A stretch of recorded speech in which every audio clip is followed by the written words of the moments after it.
어떤 일이 마음먹은 대로 되지 않는 것은 대단히 고통스러운 경험입니다. 특히 그 일이 아주 중요할 뿐만 아니라 내가 간절히 원하는 일이라면 더더욱 그렇습니다. 심혈을 기울여서 해오던 일이 내가 원하지 않는 방향으로 가게 되고 또 그 일이 너무 멀리 가서 이제는 내 계획에서 너무 멀어졌을 때 우리는 이런 생각을 하게 되죠. 도저히 고칠 수가 없겠구나. 차라리 처음부터 다시 시작하는 게 더 좋겠다.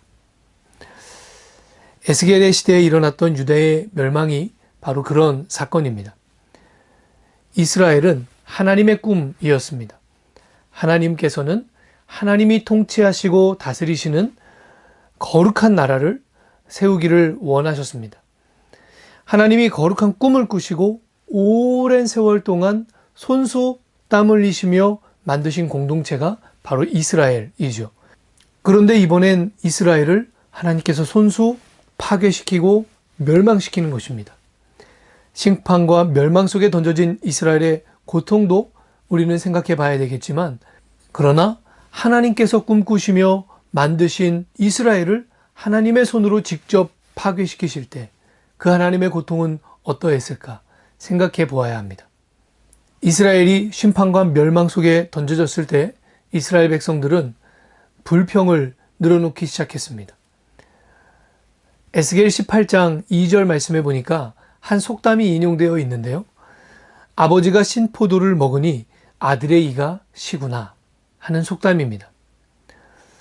이스라엘 백성들이 당시에 이 속담을 사용하면서 했던 것은 그 마음의 불평을 표현한 것이었어요.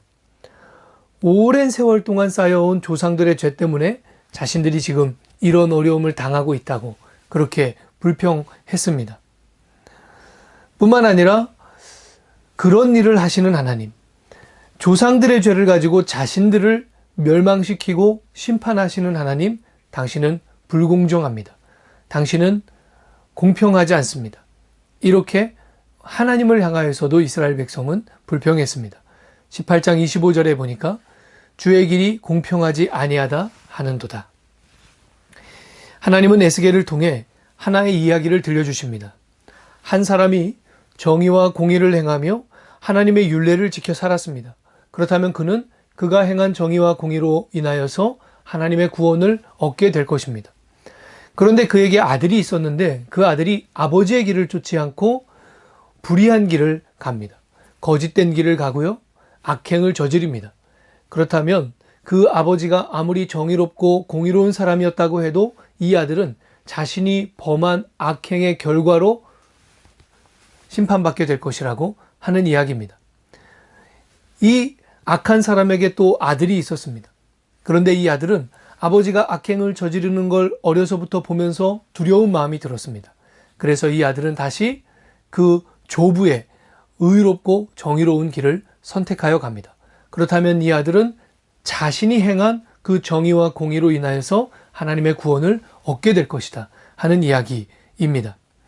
이 이야기는 이스라엘 백성의 불평이 착각에 불과한 것임을 알려주는 그런 내용입니다. 자신들이 심판을 당하는 것, 자신들이 고통을 받는 이유는 조상들의 죄 때문이 아니고 바로 자신들의 죄 때문이라고 하는 것이죠. 에스겔서에서는 개인의 영성, 개인의 책임이 강조됩니다. 왜냐하면 에스겔서에서 이스라엘 공동체는 이제 파괴될 것이고 또 파괴되기 때문입니다. 안전한 공동체가 파괴된 시대에 이제 각자가 하나님 앞에서 어떻게 반응하며 하나님과 어떠한 관계를 맺고 하나님을 어떻게 따라가는가, 그것이 중요해진 것이죠. 그래서 모든 사람이 각각 하나님의 평가를 받게 될 것이다 하는 것이 에스겔서의 강조점입니다. 코로나 이후에 한국교회도 그렇게 될 것이고 또 그렇게 되어야 합니다. 물론 저는 그럼에도 불구하고 공동체 영성을 참 중요하다고 생각하는 사람입니다. 기독교 영성은 궁극적으로는 자아의 실현이 아니고요, 아가페 사랑을 통한 공동체의 구현입니다. 그것이 기독교 영성이에요. 그러니까 공동체 영성은 너무너무 중요합니다. 그러나 오늘날 한국교회는 개인의 영성을 강조해야 하고 개인의 영성을 강화시켜야 되는 그런 시점에 놓였습니다. 아버지가 하나님의 뜻대로 살았다고 해서 그 아들까지 구원받는 것은 아니다 하는 이 에스겔의 예언을 오늘 우리에게도 잘 적용할 필요가 있습니다. 우리 교회가 누구나 인정하는 건강한 교회라고 해서 그 교회에 등록된 내 교적을 가지고 하나님 앞에 정당한 심판을, 정당한 평가를 받을 수 있겠는가? 그렇지 않다고 하는 것이죠. 특히 오늘날 한국교회는 믿음 좋다 하는 것을 평가할 때, 신앙생활 잘한다 하는 것을 평가할 때, 소위 그 교회 문화에 잘 적응하는 사람들을 믿음 좋다, 신앙생활 잘한다 이렇게 평가하곤 합니다. 물론 어떤 교회가 성경 말씀에 입각한 문화를 가지고 있다면 그 문화에 잘 적응하는 것만으로도 이 사람의 개인적 영성이 성숙하게 될 겁니다. 그런데 만일 그 교회가 성경과 별로 상관이 없는 자기들 나름의 인간적인 문화들로 꽉 차 있다면 그 교회의 문화에 아무리 적응하고 정착해도 개인의 영성이 성숙되지는 않을 것입니다. 하나님은 교적으로 또는 교회의 문화에 잘 정착한 것으로 우리를 평가하시지 않습니다. 하나님은 공평하시고 완전하십니다. 완전하신 하나님의 평가를 우리 각자가 책임 있게 담당해야 합니다. 에스겔 18장에서 하나님은 두 가지 차원에서 기억하시지 않겠다고 약속하셔요. 여러분 지금까지 교회 안에 있었지만 하나님의 뜻에 별로 관심 없었고 하나님의 뜻을 따르는 데에 별로 열심이 없었다고 해도 실망하지 마십시오. 심지어 우리가 악인이었다고 하더라도 실망하지 마십시오. 성경의 말씀은 우리가 그 악한 길에서 돌이켜 하나님의 말씀을 지키며 산다면 그러면 하나님 우리의 지나간 악행을 기억하지 않으시겠다고 말씀하십니다. 18장 22절입니다. 그 범죄한 것이 하나도 기억함이 되지 아니하리니 그가 행한 공의로 살리라. 하나님께서 그렇게 하시는 하나님의 본심이 23절에 이렇게 기록되어 있습니다.